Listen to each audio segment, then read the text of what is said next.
Je m'appelle Mélanie Ducoff, je suis doctorante à l'I3S en intelligence artificielle, plus particulièrement en deep learning. Et du coup, ma présentation va plus porter sur le deep learning, mais pour la recherche.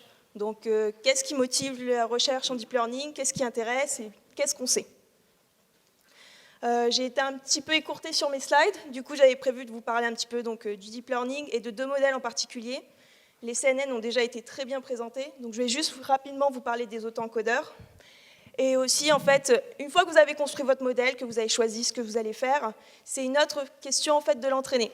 Donc, en fait, je vous ai fait un petit listing complémentaire à ce qui a été dit sur les trucs et astuces en fait, pour entraîner votre réseau. Et finalement, en fait, ce que nous, à l'I3S, on fait pour le deep learning. Enfin, allez. Alors, tout d'abord, dans le deep learning, il faut savoir qu'il y a beaucoup de modèles. En fait, la ressemblance de ces modèles, c'est qu'ils ont juste beaucoup de paramètres. Donc, vous pouvez les utiliser pour beaucoup d'applications. Après, certains sont plus adaptés à certaines applications que d'autres. Donc, si vous débutez et que en fait, vous êtes dans un domaine en particulier, par exemple, je pense, si vous vous intéressez aux images, utilisez plus un réseau de neurones convolutionnel. Si vous manquez de données à noter, ou vous voulez plutôt apprendre une représentation de vos données, je vous conseillerais plutôt d'utiliser un autoencodeur. Pareil, si vous faites du traitement de la langue, utilisez plutôt un réseau de neurones récurrent. Et finalement, si vous êtes plus sur le son, la musique, il y a des modèles probabilistes comme les RBM qui marchent très bien là-dessus. Comme je vous l'ai dit, finalement, moi, je vais juste vous parler rapidement des autoencodeurs. Donc, c'est parti. Tout d'abord, en fait, en machine learning, qu'est-ce qu'on entend par classification? Donc, un exemple simple pour illustrer mon propos, c'est vous avez des images de chats et de chiens, que des images de chats et de chiens. Et au fond, ce que vous souhaiterez, c'est un système automatique pour reconnaître ces images-là. Donc, une idée très intuitive, c'est qu'au fond, vos images, c'est des pixels. Donc, ça va être un vecteur, un point dans un certain espace de grande dimension. Et donc, deux idées qui pourraient se prêter à ça, qui ont été les fondements au départ du machine learning, c'est que votre point, votre image de chat, ça va être un point dans un certain espace. Et du coup, vous allez juste regarder les voisins que vous avez autour de cette image. Et intuitivement, on comprend qu'on devrait avoir une majorité d'images de chat plutôt que d'images de chien. Vous faites un vote sur vos voisins et vous avez votre algorithme de décision. Quelque chose de plus sophistiqué qui a été développé dans les dernières décennies, c'est au fond de séparer votre espace avec un côté chat, un côté chien, à l'aide d'un hyperplan. Malheureusement, ce qui se passe, en fait, c'est quelque chose de non intuitif qui s'appelle la malédiction de la dimensionnalité. En fait, toutes les intuitions que vous avez, elles tiennent du fait qu'on est dans un espace euclidien. Mais ce qui se passe en grande dimension, en fait, c'est que si vous prenez votre image de votre point, votre image de chat, vous regardez une certaine boule qui l'entoure, où vous espérez trouver vos voisins. Et si vous prenez en fait le cube qui contient cette sphère, le plus petit cube, eh bien, au fond, vous allez remarquer que l'ensemble de vos voisins, il va être majoritairement contenu dans les coins. Au fond, en fait, si vous augmentez si vous augmentez votre dimension à densité d'exemples égale, en fait, vos exemples vont être mal répartis, ne vont pas être uniformément répartis de partout, et donc vous n'allez plus arriver à faire une décision. Au fond, votre image de chat, il va juste être tout seul. Et donc là, c'est un gros problème du machine learning. La question qu'on se pose, c'est de trouver une représentation qui soit judicieuse. Au fond, en fait, dès que vous attaquez MNIST, par exemple, les chiffres décrits à la main, c'est des images de taille 28 sur 28. C'est des tout petits patchs. Et c'est déjà 784 pixels. Ça dépasse déjà les problèmes de la malédiction de la dimension. Donc c'est là que s'attaque le deep learning. Avant d'être un algorithme de classification, pour moi, c'est d'abord une méthode de représentation des données qui est très judicieuse.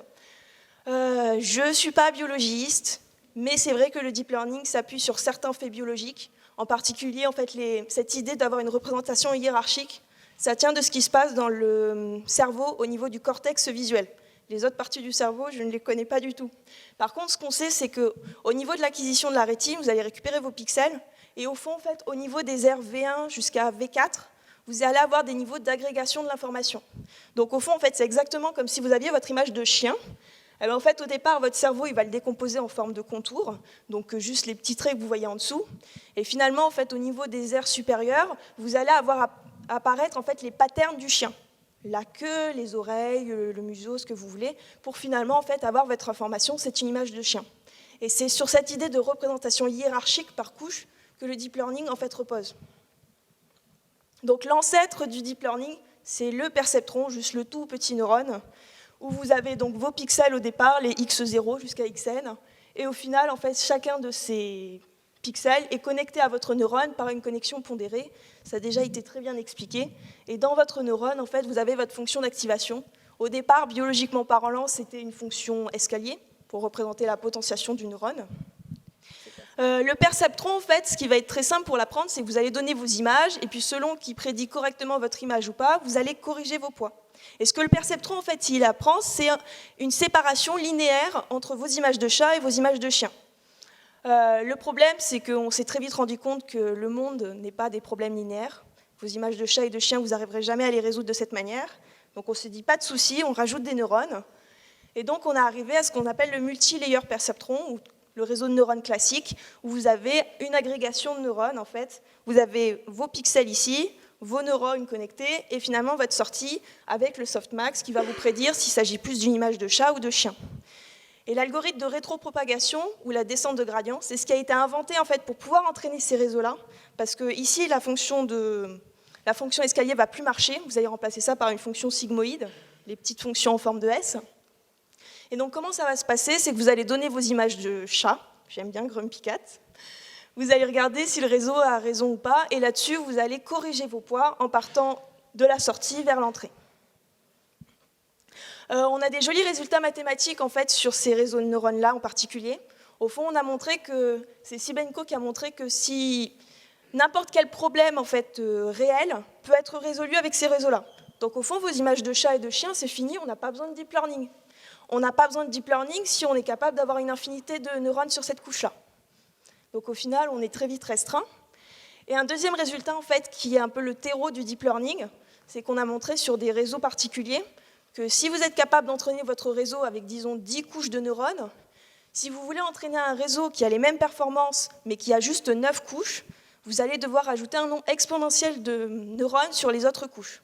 Donc au fond, si vous voulez avoir moins de neurones, vous avez besoin de plus de couches. Et c'est là qu'apparaît le deep learning. Bon, ben, j'aimais bien mon CNN, mais... L'auto-encodeur, c'est un modèle qui est moins populaire, qui est plus développé du côté de Montréal, où en fait l'auto-encodeur, c'est pratique quand vous avez beaucoup de données, beaucoup d'images de chats ou de chiens, mais vous n'avez pas la connaissance sur quel est le label sur cette image-là.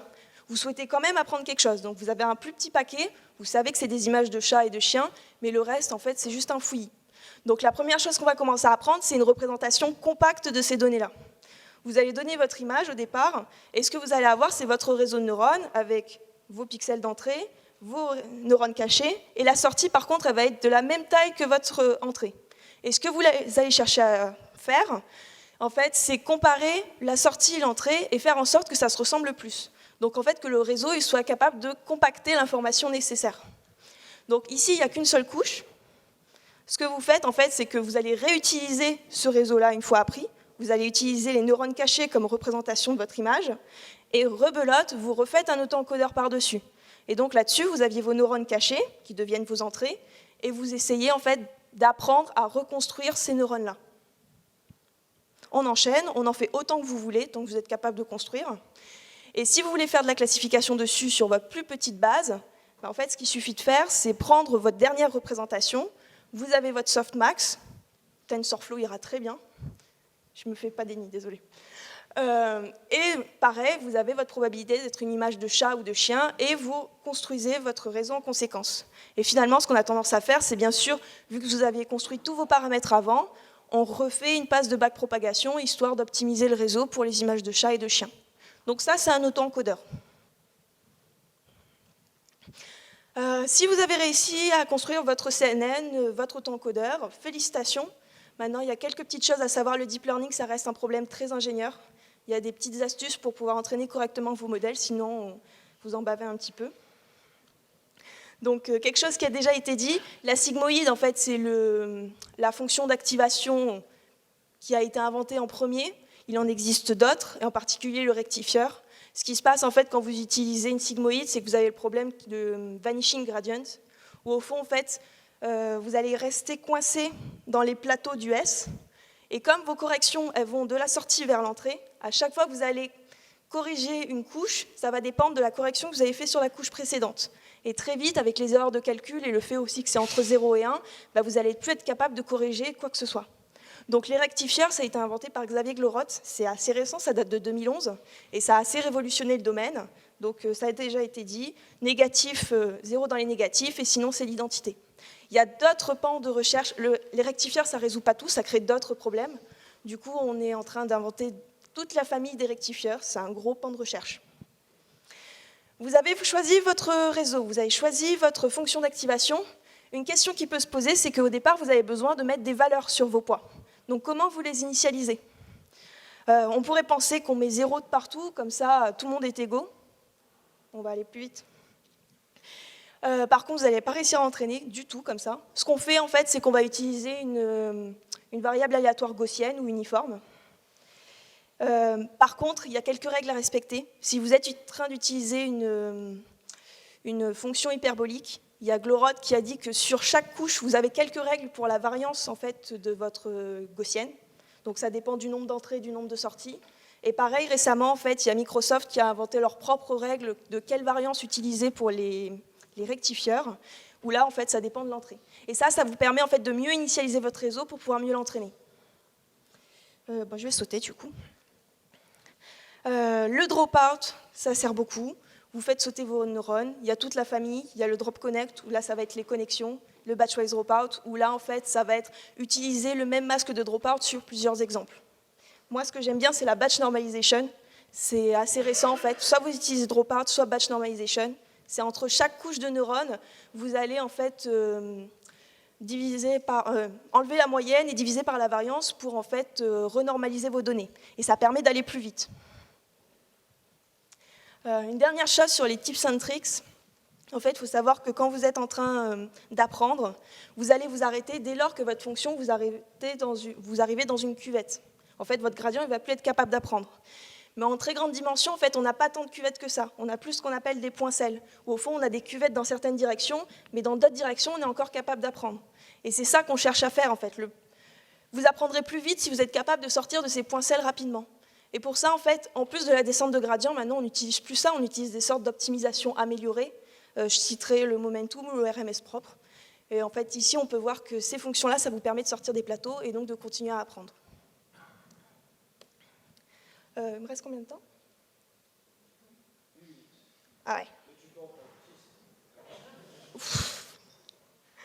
Je vais aller assez rapidement en fait. À Mind, on s'intéresse à beaucoup de domaines assez variés. On est une petite équipe de permanents, mais on peut compter sur beaucoup d'étudiants intéressés, c'est tant mieux.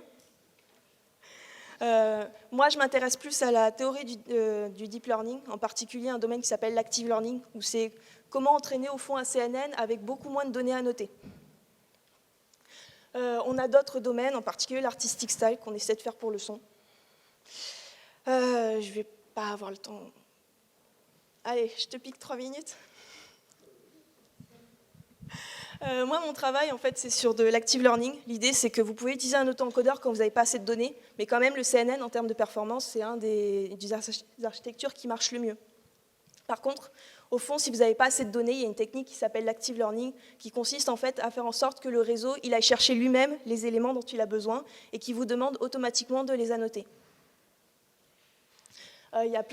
L'active learning, ça existe déjà dans le machine learning, en fait. Moi, j'ai juste fait en sorte d'adapter en fait, pour pouvoir les mettre à l'échelle. On a une technique assez simple qui consiste en uncertainty sampling, mais qui est très sujette au bruit. Une autre qui est juste pas possible de mettre à l'échelle. Et du coup, il restait une dernière solution qui s'appelle le query by committee, qui consiste au fond à considérer votre CNN, mais aussi des CNN qui sont proches de votre CNN, mais un peu différents.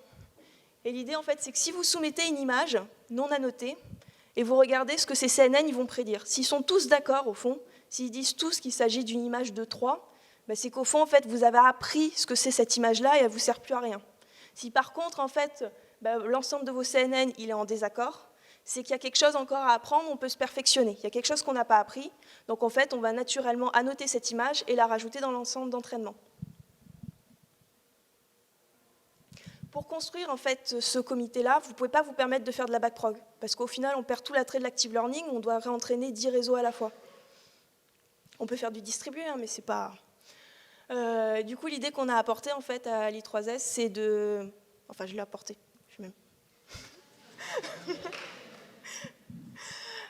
C'est en fait d'utiliser la technique du dropout, en particulier la variante, le batch-wise dropout, sur votre CNN. Et si vous l'appliquez dessus et que vous faites juste votre descente de gradient sur la dernière couche, ça vous fournit un CNN qui est assez proche de votre CNN de base. Et du coup, vous pouvez l'utiliser en fait pour regarder est-ce que mon image de 3, tout le monde est d'accord dessus ou pas. Et ça vous permet en fait de faire de l'active learning pour votre CNN de manière très efficace en temps et en score. Alors les résultats sont un peu vieux, ce n'est pas les plus récents. Ce qu'on a pu montrer sur plusieurs bases, dont MNIST et SVHN, c'est qu'avec moins de 30% de la base, ici, on a fait mieux. Au fond, en fait, avec 30% de la base à noter, vous êtes capable d'avoir les mêmes scores sur ces bases-là que si vous utilisiez l'ensemble de la base.